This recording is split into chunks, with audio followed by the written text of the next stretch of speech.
Last week we told you about one of the most well-known murders in the Cape Fear, a mother brutally killed in her home with her son in the room.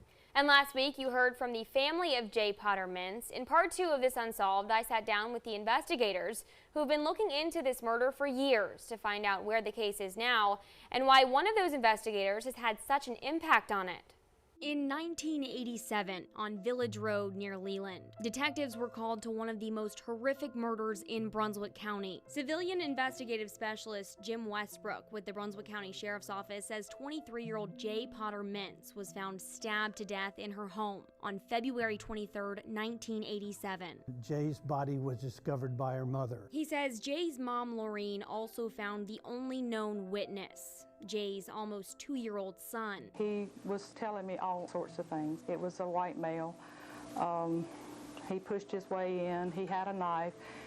He made motion as, he was stabbing her. He apparently saw everything. Now, 31 years have passed, and investigators are still looking for answers. But one thing at the Brunswick County Sheriff's Office has never changed. Phil felt that Jaye deserved justice. This was something that really mattered to him. It mattered deeply. Captain Phil Perry's desire to solve this case touched everyone who knew him. He so wanted this to happen. He so wanted to know who did this, to give Jaye justice, to give her family some peace. Perry retired from the sheriff's office in 2011, but continued working on the case with the Unsolved unit. He gave us time, he gave us talks, he would tell us things that none of us would have known or even guessed. Civilian investigative specialist Mary Doncourt says Perry worked on this case until he died in February. But she says his work will live on. For us, because he meant so much to us, we're just going to give him what he wanted, sooner or later. So where is the investigation now? Over the years, we're sitting on about 19,000 pages of investigative work. Do you guys have suspects? We have some, but we're not about to, at this time, disclose any information relating to them.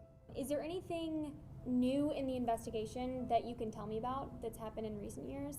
Basically new technology. Doncourt says they are working with a lab that does phenotyping.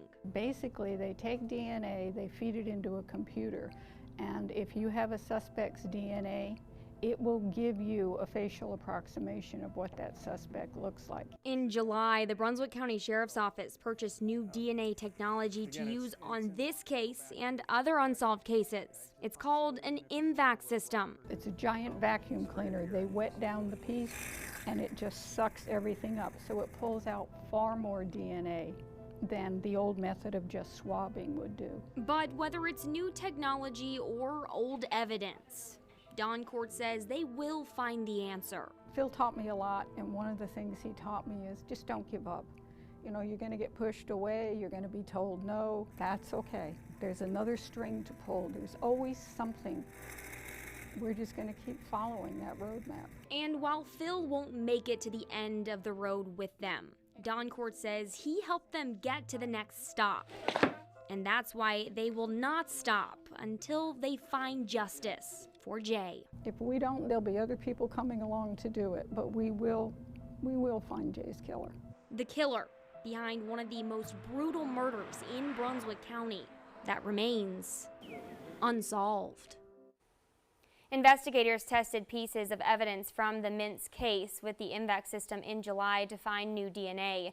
They are still waiting to get the results back from the state crime lab. Such a fascinating story. Yes, and fingers crossed that answers come.